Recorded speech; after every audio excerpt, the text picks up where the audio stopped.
Pak Ustadz, bagaimana sebaiknya hubungan umara dan ulama dalam Islam? Kata Habib Ali Zainal Abidin, Ustadz Somad, kau kan dianggap orang sebagai ustadz ulama. Ya, hubungan kau dengan umara itu macam garam dengan gulai. Hubungan umara dengan ulama macam garam dengan gulai. Jangan terlalu banyak, nanti masin. Jangan pula sampai tak ada hubungan, sampai tak berasa. Nah, begitulah hubungan kita dekat dengan umara, bupati, wali kota, gubernur, presiden, menteri. Nah, agak-agak jauh sikit, dekat. Agak-agak foto 2 kali petik, habis itu jauh boleh. Macam main layang-layang. Jangan terlalu diulur, tersangkut pokok durian. Jangan pula tak diulur sampai tak terbang. Paham? Jadi kalau nampak saya nanti berfoto sama pejabat, itu bukan berarti saya sudah jadi piaraannya. Macam garam, kurang asin kasih sikit. Udah agak-agak terasa asin, menjauh. Macam main layang-layang, ada angin kencang, ulur. Kurang angin, tarik. Jangan sampai tersangkut, salah tarik, masuk.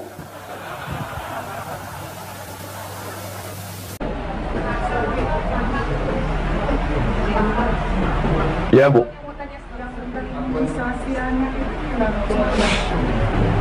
Sampai sekarang tidak ada keluar dari Majelis Ulama Indonesia yang mengatakan bahwa materi benda yang disuntikkan itu halal. Tak ada. Ini kan ada fatwa halal. Ada tak halalnya nih? Oke, halal. Halal. Halal ini isinya halal. Sedangkan itu, suntik itu tidak ada yang mengeluarkan fatwa isinya itu halal. Tak ada. Yang ada fatwa boleh memakainya karena darurat. Bukan isinya. Boleh memakainya. Bedakan antara fatwa isi dengan fatwa memakai. Sekarang saya masuk ke hutan. Sampai di hutan tak ada makanan. Yang ada cuma babi. Lalu saya telepon. Assalamualaikum Ustaz. Waalaikumsalam. Ini ada babi nih Ustaz. Boleh tak saya makan? Kata Ustaz itu, ada kau makanan yang lain? Tak ada. Jadi pilihannya cuma 2 aja Ustaz. Mati sama babi. Makanlah babi itu. Apakah babi itu halal? Tidak. Sampai mati babi tak halal. Tapi memakan babi saat itu boleh karena darurat.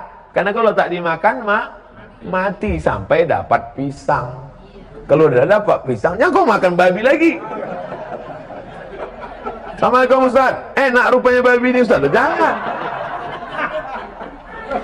Dari cerita ilustrasi tadi, paham Bapak Ibu kan? Itu enaknya kita ceramah sama orang cerdas nih.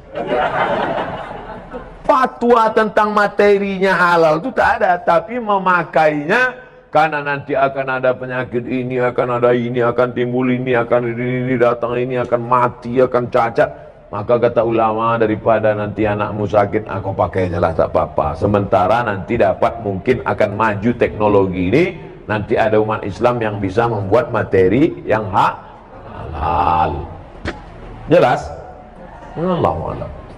Bagaimana untuk mewalikan seorang anak perempuan dari hasil kawin campuran yang tak pernah nikah? Orang berzina maka tidak dianggap menikah, maka perempuan itu tidak ada walinya. Tak ada walinya.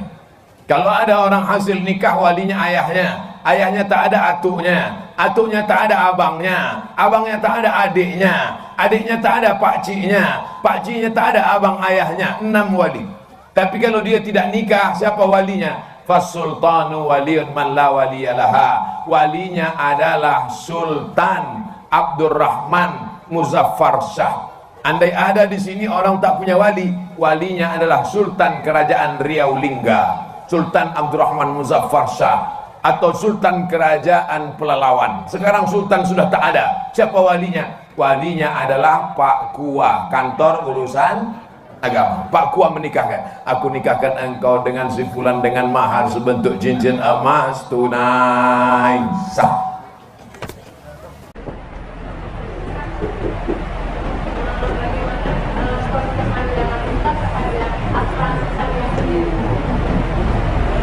Hukum asuransi ada dua.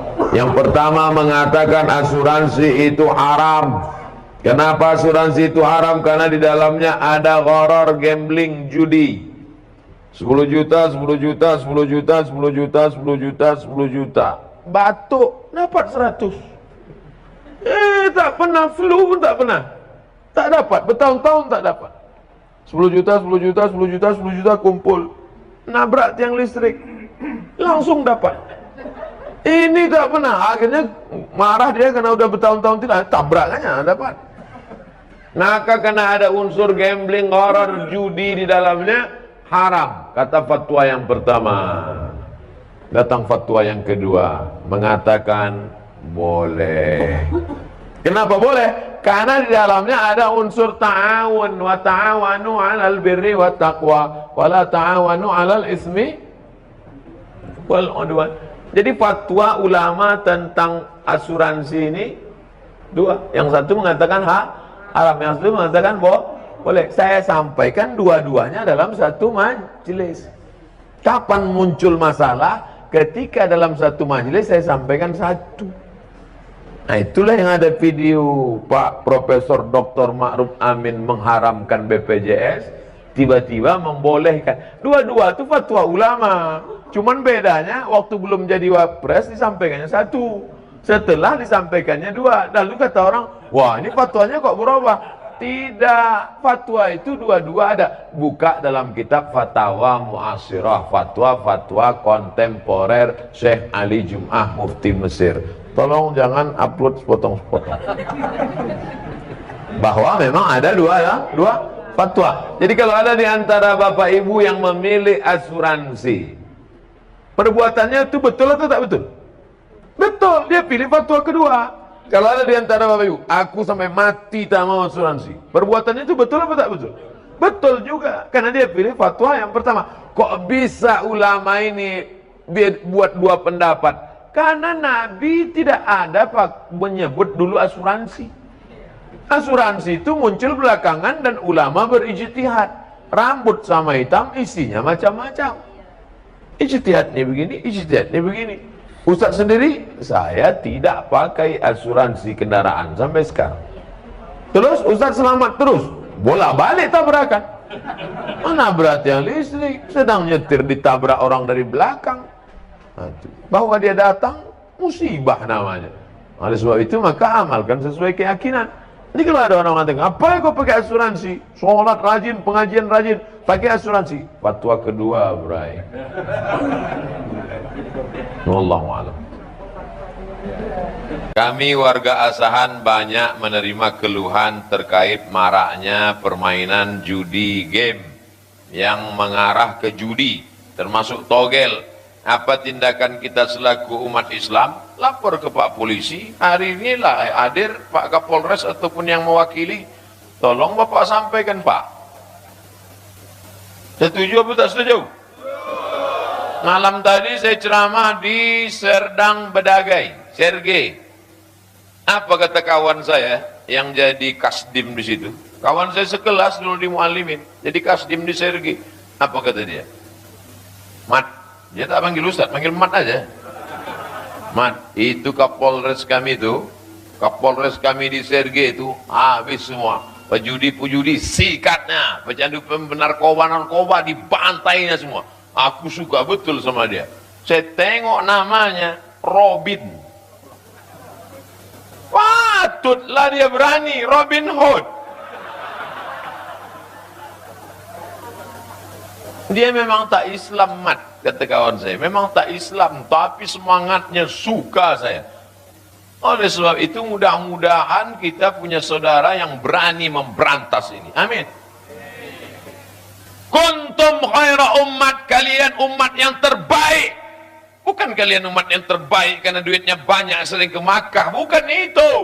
Kenapa umat yang terbaik? 3 sifatnya. Ta'muruna bil ma'ruf, mengajak orang berbuat baik. Wa tanhauna 'anil munkar, melarang orang buat mungkar. Wa tu'minuna billah, Ini kemungkaran yang nyata. Kalau dalam hal kemungkaran ini siapa yang lebih berperan? Ustadz atau polisi?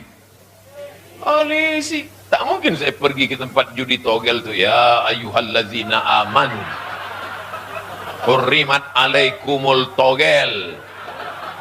Mana mempan ceramah saya? Bapak-bapak polisi, bapak-bapak tentara, bapak-bapak intel, mumpung pistol kalian itu masih hidup, berjuanglah menolong agama Allah. Takbir. Jangan nanti udah pensiun baru datang ke saya. Banyak polisi-polisi tua datang ke saya. Ustadz, apa yang bisa kita lakukan? Saya ambil tasbih, zikir aja lepas. Astagfirullah, menunggu malaikat maut datang. Dulu kemana aja? Saya sholat ke masjid. Sholat saya ke masjid tak pakai peci. Hari Jumat, khotib berapi-api di atas mimbar itu. Segala kemungkaran, kata khotib. Anak-anak di belakang tuh ketawa cekikikan. Kiki. Ada saya di situ. Haram mampus kalau dia segan. Cuek aja, tengoknya saya. Kiki. Begitu masuk polisi ke dalam, terdiam mana? Pistol. Pakai pistol itu, betul? Masuk ke tempat-tempat. Berhenti. Aku tembak kepala kalian. Itulah yang akan menerangkan kubur nanti di alam barzah, betul? Itulah yang akan menyebabkan masuk ke dalam surga Allah, betul? Untuk apa punya jabatan kekuasaan tak dipakai untuk menolong agama Allah Subhanahu wa ta'ala? Kalian enak aja tepuk tangan, aku yang kena bully. Saya awal-awal kena bully dulu stres saya. Lama saya tak selera makan. Tapi udah sering-sering itu rindu pula. Asal lama tak dibully, kenapa lah tak muncul lagi orang membuli ini? Nah, makanya saya kalau sedang dibully itu macam rasa-rasa mendapat sambal belacan saya. Assalamualaikum warahmatullahi wabarakatuh. Waalaikumsalam. Masalah bank syariah yang saya tahu di Indonesia, bank syariah itu patokannya masih Bank Indonesia, masih konvensional. Karena saya pernah punya pengalaman pribadi di kantor untuk bikin kredit yang lebih cepat, itu tetap kena denda, Ustaz. Nah ini jadi seperti apa ya, Ustaz? Seluruh bank di Indonesia menginduk kepada BI. Tidak ada yang di luar BI. Tidak sama macam di Saudi Arabia atau Islamic Dubai Islamic Bank, atau di Mesir Faisal Islamic Bank, cabang dari Faisal Islamic Bank Saudi Arabia sendiri. Semuanya tetap menginduk ke BI. Yang menetapkan suku bunga BI. Makanya selalu saya katakan ini proses menuju pure syariah. Dan siapa yang menolong menuju prosesnya ini? Kita. Sekarang pertumbuhan Islamic Bank syariah di Indonesia baru 7%. Yang 93 konvensional. Padahal umat muslim terbesar di dunia Indonesia. Menunjukkan kita Islam ritual oke, Islam haji umroh mantap. Tapi kalau sudah menyebut ekonomi, maka kita support menuju syariah. Bahwa Abdul Somad mati nanti belum juga terwujud, paling tidak kita pernah berkontribusi menuju. Jadi kalau bapak menabung bank syariah, bapak-bapak barulah dia kuat. Setelah kuat, barulah dia bisa independen, murni sendiri. Makanya pemerintah mengeluarkan aturan, bank konvensional boleh membuka divisi syariah selama 16 tahun. Setelah 16 tahun kalau dia berhasil, maka dia berdiri sendiri, nanti akan memecah diri, memisahkan diri dia berdiri sendiri. Tapi tetap menginduk. Nanti tetap sampai pada puncaknya. Sekarang beberapa bank daerah Nusa Tenggara Barat, BPD-nya, Bank Pembangunan Daerah, sudah jadi bank syariah. Aceh jadi Bank Aceh, Riau insya Allah tak lama lagi Sumatera Barat, Bank Nagari. Itu akan jadi bank syariah. Setelah nanti ini banyak bank syariah ini bergabung, besar, mungkin bukan zaman kita, zaman anak kita, zaman cucu kita, barulah maka kita, tapi kita nanti ikut ditanya Allah Ta'ala, apa kontribusimu menegakkan bank syariah Indonesia? Aku ikut berkontribusi karena meletakkan uangku di bank syariah. Jadi kalau dikatakan, mana itu yang pure murni original syariah? Belum, menuju syariah. Mudah-mudahan kita termasuk orang yang ikut berkontribusi dan mensupport program ini. Amin. Ya Rabbal. Apa perbezaan sholat syariat dengan sholat tarikat dan sholat hakikat? Sholat syariat pada gerak. Sholat syariat pada gerak. Allahu Akbar. Sami Allahu liman hamidah. Itu syariat. Sholat hakikat, sholat tarikat adalah cara. Ada caranya di sini, ada caranya berputar kemari, ada caranya naik dari sini ke sini, lalu ke kanan kemari. Tarikat artinya jalan. Sholat hakikat, hakikat sholat adalah ingat. Hakikat sholat itu adalah ingat. Tapi jangan dibalik. Dibalik, banyak orang sekarang membalik. Kau tak ke masjid? Itu orang syariat aja tuh. Aku ini udah sampai hakikat. Pejam mata? Udah. Batil. As-syari'atu bila haqiqatin batilah. Syariat tanpa hakikat batal. Wal haqiqatu bila syari'atin atilah. Hakikat kalau tidak pakai syariat maka tak diterima Allah SWT. Carikan saya hadis Nabi, Nabi pejam mata hakikat tak sembahyang.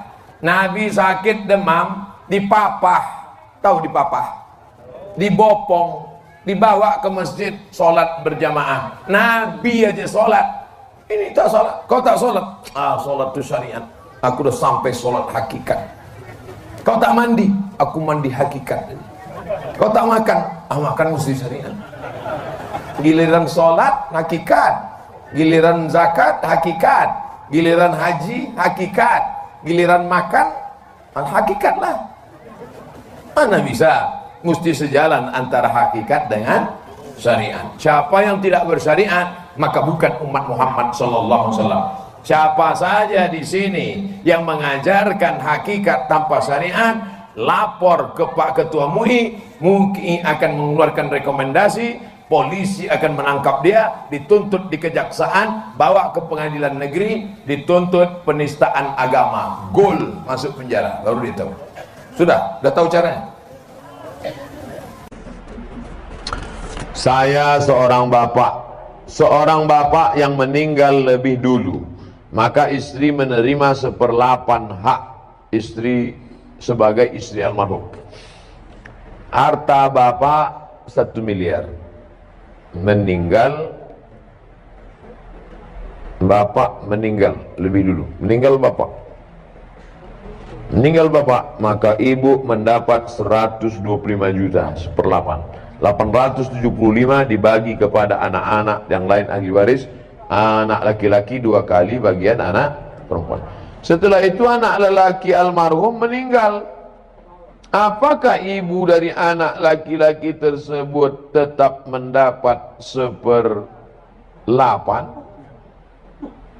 Tetap dapat 1/8, karena makna walakum nisfu ma taraka azwajukum illam yakul lahunna walad. Kamu dapat 1/8, walakum nisfu, kamu dapat setengah kalau istrimu tak ada anak. Fa in kana lahunna waladun, kalau dia melahirkan anak, falakumur rubu', kamu dapat 1/4. Walakumur rubu' illam yakul lahunna wa illam yakul lakum walad, kamu dapat 1/4 kalau tak ada anak. In kana lakum waladun, kalau ada anak, falahunna sumunu, kamu dapat 1/8. Maka tetap dapat 1/8. Sedangkan sebelumnya ibu sudah mendapatkan hak waris sebesar 1/8 dari almarhum suami. Setelah itu anak lelaki almarhum meninggal. Apakah ibu itu dapat harta warisan dari anaknya yang mati itu? Dapat. Dapat 1/6. Fali ummihi sudus. Fa in kana lahu ikhwatun fali ummihi sulus. Tapi kalau anak ini ada punya saudara, ibu dapat 1/3. Nah, ini tentang pembagian ibu kalau anaknya meninggal. Ibu, kalau anak ibu meninggal dunia, ibu dapat 1/6. Istri dia, menantu ibu, dapat pula dari anak laki-laki ibu tadi. Nah, jadi dapat. Oh kok gitu dapat 2 kali dia deposit. Itu makanya nak umur panjang. Asal mati orang dapat. Kalau ada hubungan waris. Mudah-mudahan kita panjang umur. Wah, banyak yang mau dapat dah.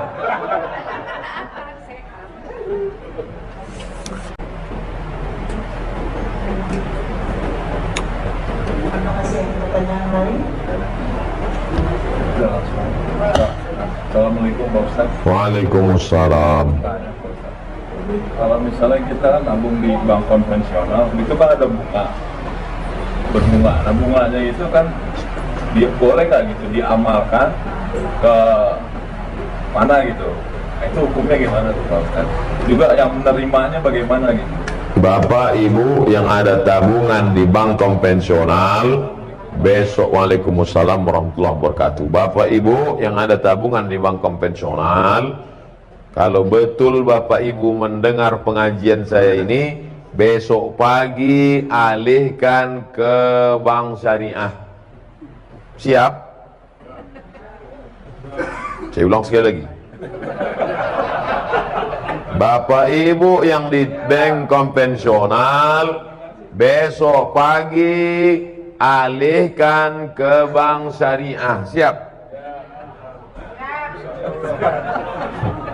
Banyak dalam hati. Siap. Saya gaji ditransfer ke BRI Syariah. Walaupun BRI Syariah menolak saya ceramah, tak apa-apa. Tetap di mana saya, tabunglah ke BRI Syariah. Saya di BRI Syariah. Anda tabunglah ke BRI Syariah. Walaupun BRI Syariah menolak saya ceramah, tak apa-apa. Saya tahu kalian takut ngundang kan? Tak apa-apa. BNI Syariah, Ustaz Somad, kami buatkan Ustaz kartu. Menabunglah ke BNI Syariah. Walaupun BNI Syariah tak berani juga ngundang, tak apa-apa. BSN, Bank Syariah Mandiri, kasih saya kartu, pakai kartu. Datang dia ke kampus tempat saya. Nih kami buatkan Ustaz kartu Bank Syariah Mandiri. 3 BRI Syariah, Bank Syariah Mandiri, BNI Syariah. Bang Muhammad belum datang lagi. Alihkan ke bank syariah, karena kalau bukan kita yang menghidupkan perekonomian syariah ini, siapa lagi? Di Malaysia saya diundang ke bank rakyat. Saya tengok bank rakyat, ini konvensional ini. Sampai hati orang ini ngundang saya, neraka jahanam ini. Pas sampai di situ, belum saya tanya, direkturnya udah ngomong, Ustaz Somad, ini bank konvensional, katanya. Dalam hati saya, hancur dunia persilatan. Tapi sudah berubah jadi Islamic Bank. 5.000 pegawainya. Berubah dari konvensional, berhasil 100% murni jadi Islamic Bank. Bank syariah. Pergi ke Kuala Lumpur. Hebat. Maka besok, 2 yang menyebabkan sulit merubah bank konvensional jadi syariah. Pertama, political will, politik. Yang kedua, iklan ke masyarakat kurang. Saya di mana-mana terus saya sampaikan. Oke, sekarang kita cerita tentang Bapak punya tabungan di masa lalu dan sekarang bunganya ada. Mau dikemanakan bunganya ini? Bolehkah bunga yang punya Bapak 100 juta ini, kita taruhlah 100 juta nih sekarang ada bunganya, bukan tabungannya, bunganya. Kemana bunga ini? Kata Syekh Yusuf Al-Qardawi, nama kitabnya Fatawa Mu'asirah, sudah dicetak oleh Gema Insani Press Jakarta. Judulnya Fatwa-Fatwa Kontemporer Yusuf Qardawi. Diserahkan ke lembaga yang dinikmati orang banyak, masalih ammah. masjid, panti jompo, panti yatim, sekolah Islamic boarding school, serahkan. Bapak yang ada tabungan-tabung di konvensional, duit hasilnya itu riba, jangan kasih ke anak, jangan kasih makan ke rumah, serahkan ke lembaga yang dinikmati orang banyak. Ini jangan Ustaz Somad ini ceramah gini, nanti ujung-ujungnya kemana Pak Ustaz? Ke saya. Saya sampai sekarang tak pernah kepentingan pribadi saya serahkan ke lembaga-lembaga yang banyak dinikmati orang banyak. Wallahu a'lam. Bagaimana hukum koperasi simpan pinjam yang membagikan hasil saham setiap tahunnya? 100.000, 100.000, 100.000, 100.000, 100.000, 100.000 terkumpul 10 juta. 10 juta disimpan. Siapa yang mau minjam kasih 1 juta, bayar 1.200.000. Mau minjam 2 juta, bayar 2.500.000. Mau minjam 5 juta, bayar 5.500.000. Terkumpul hasilnya bagi-bagi, riba. Rentenir, bedanya Pak, ini rentenir berjamaah, haram. Yang sudah berlalu Pak Ustaz, apa boleh buat? Banyak-banyak istighfar. Yang sempat mengumpulkan Pak Ustaz, cabut, pulang dari sini, tarik balik, jangan sampai. Kenapa? Karena orang yang makan riba nanti di akhirat, alladzina yakuluna riba, orang yang makan riba, la yaqumuna illa kama yaqumul ladzi yatakhabbathu syaitanu minal mas, bangkit dari kubur seperti orang kerasukan setan. Pernah Bapak Ibu menengok orang kerasukan setan? Kata orang Jawa kesambet, nah begitulah dia bangkit dari kubur nanti. Jangan makan riba.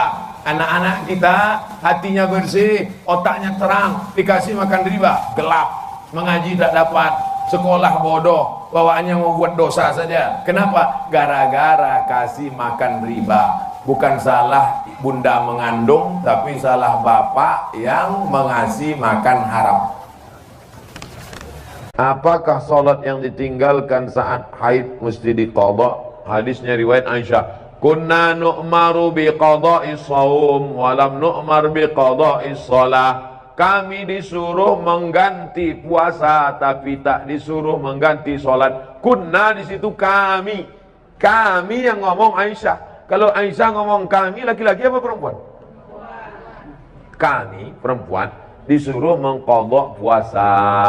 Adapun sholat yang tinggal ketika maaf dalam masa menstruasi tidak diqadha, tak diganti. Saya selalu bangun sholat tahajud tapi seringkali tertidur di tengah sholat sehingga lupa rakaat ataupun bacaan. Tapi saya selalu berusaha untuk bangun Pak Ustaz.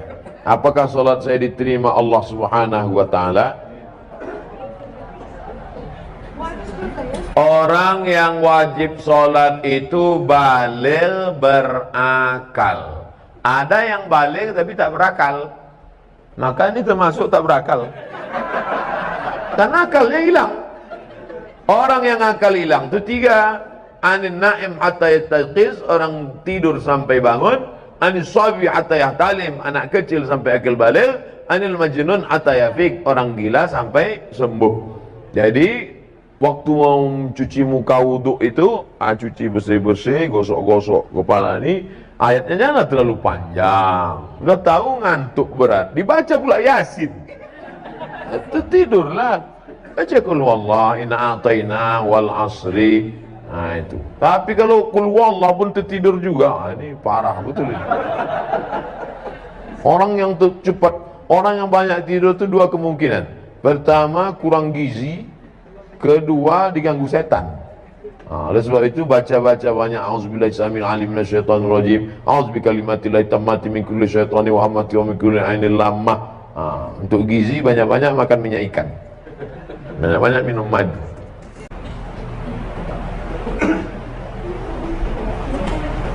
Assalamualaikum warahmatullahi wabarakatuh. Waalaikumsalam. Saya mau menanyakan amalan mana kira-kira yang diterima seorang tua yang punya anak kandung tetapi dia kurang taat beribadahnya, atau dia mengangkat anak bukan anaknya sendiri tetapi anak-anak itu sangat soleh dan sering mendoakan orang tuanya. Jadi amalan mana yang lebih cepat diterima oleh Allah? Itu yang pertama. Dan yang kedua, saya mohon supaya Ustadz dan jamaah yang ada di sini nanti tolong mendoakan untuk kesembuhan ibu saya. Nanti di akhir majelis kita doa semua untuk kesehatan, untuk husnul khotimah, untuk anak-anak kita dijaga dari narkoba. Nanti di akhir majelis. Punya anak kandung, kerjanya minum khamar, sakau, mabuk. Ada anak angkat, orangnya soleh. Kedua-duanya ini berdoa. Mana doanya yang lebih dulu sampai?